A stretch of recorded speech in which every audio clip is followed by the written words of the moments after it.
పాండిచ్చేరి వెళ్ళడానికి నేను మా ఫ్రెండ్ చాలా రోజుల నుంచి ప్లాన్ చేస్తే ఇవాళ కుదిరిందనమాట మాకు.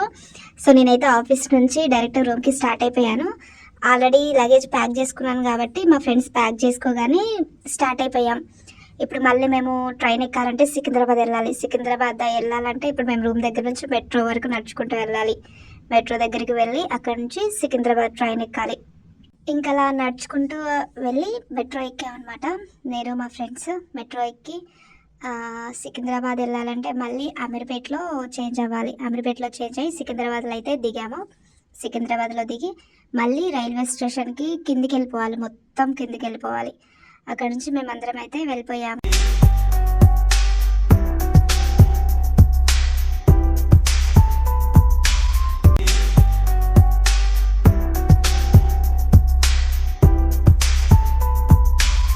మేమైతే ఇంకా రైల్వే స్టేషన్కి అయితే వచ్చేసినాము. ఇంకా ట్రైన్ రావడానికి టైం ఉంది కదా అని చెప్పేసి వీడియోస్ తీసుకోవడం స్టార్ట్ చేసినాం. వీడియోస్ తీసుకుంటుంటే అంతలోనే ట్రైన్ వచ్చేసింది. మేమేమో ట్రైన్ ఎక్కాల్సిన ప్లేస్కి అయితే వెళ్ళలేదు. ఇంకా మాకు చాలా హడావిడి అయిపోయింది. ఫాస్ట్గా వెళ్ళిపోయినాం. ఇంకొక 10 minutes అయితే మాకు ట్రైన్ మిస్ అయిపోయేది.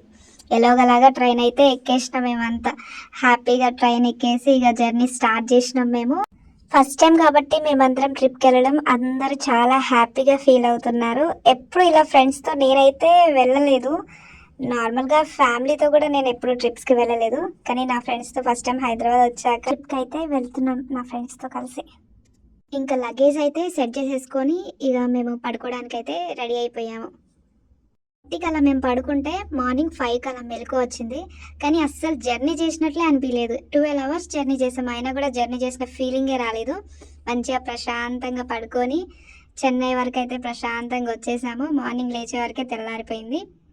ఇక మేము రూమ్కి వెళ్ళి అంతా ఫ్రెష్ అయ్యే వరకు టైం అయిపోతుందని చెప్పేసి ట్రైన్లోనే అందరం బ్రష్ చేసేసుకున్నాం.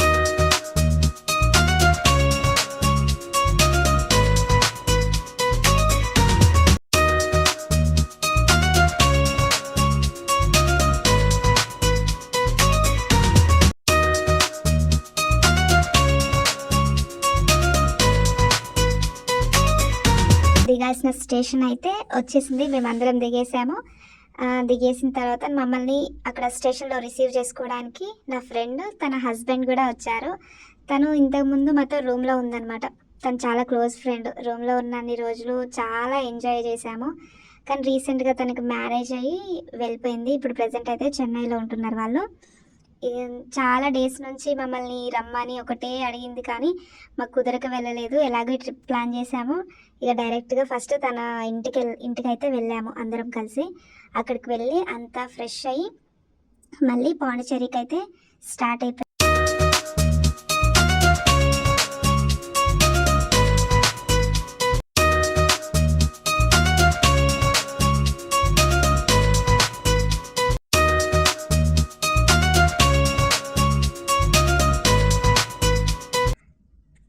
మేమైతే ఇంకా పాండిచ్చేరికి అయితే స్టార్ట్ అయిపోయాము. బస్ స్టాప్కి వెళ్తున్నాము. పాండిచ్చేరి వెళ్ళడానికి డైరెక్ట్ బస్ ఉంటుంది, కానీ మాకు టైం సరిపోతుందో లేదో అని చెప్పేసి వేరే బస్ స్టాప్కి వెళ్ళాము. అక్కడ నుంచి ఆ బస్ స్టాప్ చాలా అంటే చాలా పెద్దగా ఉంది. ఆ బస్ స్టాప్ పేరు చెప్దామంటే అక్కడ మొత్తం తమిళ్లో ఉంది. నాకేమో తెలియదు, తమిళేమో మనకి రాదు. వీళ్ళు నా ఫ్రెండ్ ఎలాగో చెన్నైలో ఉంటుంది కాబట్టి వాళ్ళకి అక్కడ తమిళ్ అర్థమవుతుంది. ఇక్కడ బస్ స్టాప్కి అయితే తీసుకొచ్చారు. ఇక్కడ నుంచి మళ్ళీ బస్ ఎక్కాము. బస్ ఎక్కి ఇక్కడ నుంచి 4 hours journey. Night 12 hours journey చేసినా నాకైతే ఏమనిపించలేదు. కానీ ఇప్పుడు ఇక్కడ ఈ 4 hours జర్నీ ఎండలో చాలా అంటే చాలా ఇబ్బంది అయిపోయింది. మొత్తం ఎంత అయితే రెడీ అయ్యామో అంత అలసిపోయాం. అసలే చెన్నైలో ఎండలు ఎక్కువ కదా, చాలా అంటే చాలా ఇబ్బంది అయిపోయింది మా అందరికీ. ఆ 4 hours జర్నీ ఇబ్బందిగా చేసాము, కానీ ఎంజాయ్ చేసాము, చాలా ఎంజాయ్ చేసాం.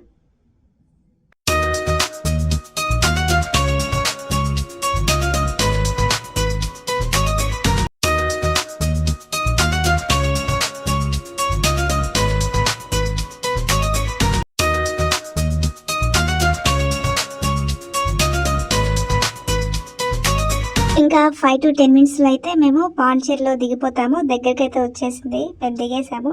కానీ బిఫోర్ మమ్మల్ని చూడండి, మేము ఎలా అయిపోయామంటే ఆ ఎండకి చాలా ఘోరంగా ఉన్నాయి ఎండలు అక్కడ.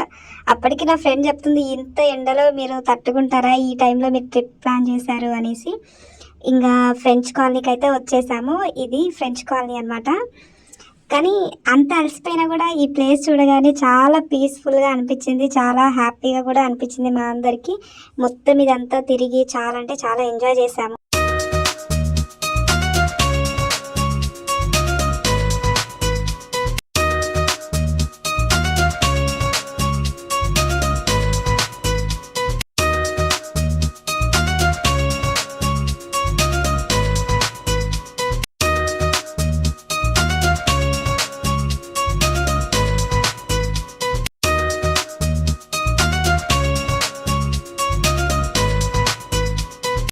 చూశారు కదా, ఇదే ఫ్రెంచ్ కాలనీ. ఇక్కడ లొకేషన్ చాలా బాగుంది. ఈ లొకేషన్ బాగుంటుంది కాబట్టి ఇక్కడ చాలా సినిమా షూటింగ్స్ జరిగాయి. అది కీర్తి సురేష్ది ఒక సాంగ్ ఉంటుంది, ఇంకా నయనతారది కూడా ఒక సాంగ్ అయితే చూశాను నేను. ఇంకా ఇక్కడ నుంచి కొంచెం ముందుకెళ్తే మనకి రాక్ బీచ్ అనమాట. ఇగో ఇది కనిపిస్తుంది కదా, ఇదే రాక్ బీచ్.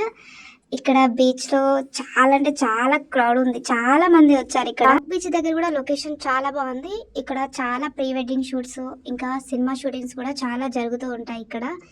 ఈ లొకేషన్ దగ్గరికి వచ్చాక మా ఫ్రెండ్స్ ఇక చాలా బిజీ అయిపోయారు. ఎవరి ఫొటోస్ వాళ్ళు, ఎవరి వీడియోస్ వాళ్ళు తీసుకుంటూ, ఎవరిని వాళ్ళు పట్టించుకోకుండా ఇంకా వాళ్ళకి వాళ్ళు ఎంజాయ్ చేశారు. నేను కూడా ఇంకా చాలా వీడియోస్ తీసుకోవడం, ఫొటోస్ తీసుకోవడం చూసాము. రీల్స్లో చూసి అక్కడ అలా హోల్డ్ చేసి మేమందరం అలా ఫోటో దిగామన్నమాట. కానీ ఫోటో బాగా వచ్చింది. ఇక తర్వాత అక్కడ నుంచి గవ్వలు ఏరుకొని ఫొటోస్ తీసుకున్నాము.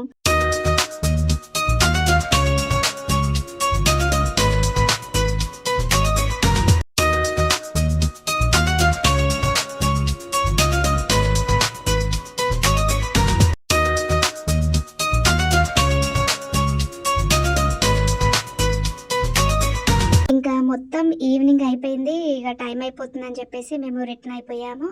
ఇక్కడ నుంచి మళ్ళీ బస్ స్టాప్కి స్టార్ట్ అయిపోయాము. ఇంకా మేము పాండిచేరి నుంచి తాంబరం స్టార్ట్ అయిపోయాము. తాంబరం వెళ్ళే వరకు నైట్ 11:30 అలా అయిపోయింది.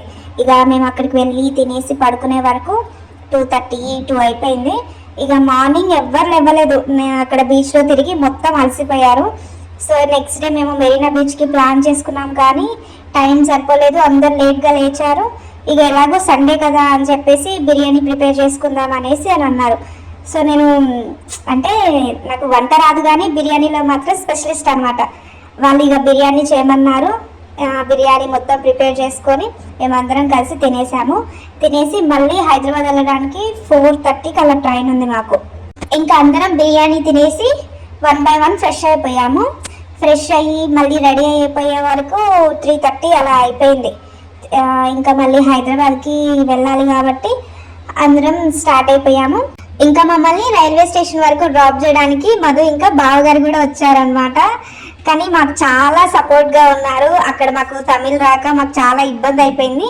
కానీ వాళ్ళు ఎప్పటి నుంచో చెన్నైలో ఉంటున్నారు కాబట్టి బావగారికి మొత్తం తమిళ్ వచ్చు. అక్కడ బస్ స్టాప్ దగ్గర అయినా రైల్వే స్టేషన్ దగ్గర అయినా అక్కడ మాకు చాలా సపోర్ట్ చేశారు, చాలా హెల్ప్ఫుల్గా ఉన్నారు. రైల్వే స్టేషన్ దగ్గరికి వచ్చి నన్ను ట్రైన్ ఎక్కించి వాళ్ళు రిటర్న్ వెళ్ళిపోయారు అనమాట. కానీ చాలా హ్యాపీగా అనిపించింది. మళ్ళీ రిటర్న్ మమ్మల్ని రైల్వే స్టేషన్ వరకు డ్రాప్ చేయడానికి వచ్చారు. కానీ ఎందుకో బాధగా ఉంది, చాలా సాడ్గా అనిపించింది రిటర్న్ వెళ్ళిపోతూ ఉంటే. ఇంకా ఏం చేయలేం కదా, హైదరాబాద్కి అయితే వచ్చేసాం అనమాట.